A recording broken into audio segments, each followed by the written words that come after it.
ठाणे मतदारसंघातही मतमोजणीसाठी संपूर्ण यंत्रणा सज्ज झाली आहे। मतमोजणीसाठी एकूण 1000 कर्मचाऱ्यांची नियुक्ती करण्यात आली आहे। मतमोजणीवेळी खबरदारी म्हणून पोलिसांचा बंदोबस्त या ठिकाणी तैनात करण्यात आलाय। मतमोजणी प्रक्रिया सुरळीत पार पाडावी यासाठी सर्व यंत्रणा सज्ज आहेत। निवडणूक निर्णय अधिकारी मनीषा जायभाय यांनी याविषयी माहिती दिलेली आहे। असाच आढावा घेतलाय आपले प्रतिनिधी शुभम कोळी यांनी।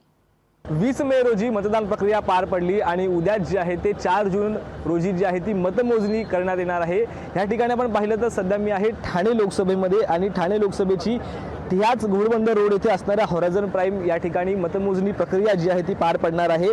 नरेश म्हस्के किंवा राजन विचारे याच दोघांमधला फैसला जो आहे तो उद्या याच ठिकाणावरती होणार आहे। आणि याच अनुषंगाने पाहायचं झालं तर 650हून अधिक पोलीस कर्मचारी जे आहेत ते या ठिकाणी तैनात करण्यात आलेले आहेत। तर 1000हून अधिक अधिकारी कर्मचारी जे आहेत ते या ठिकाणी मतदान प्रक्रियेकरिता उपस्थित जे आहेत असणार आहे। पाहिलं झालं तर उद्या नेमका ठाणे लोकसभेवरती कुणाचा विजय होणार याचा फैसला जो आहे तो उद्या एकंदरीत पाहायला मिळणार आहे।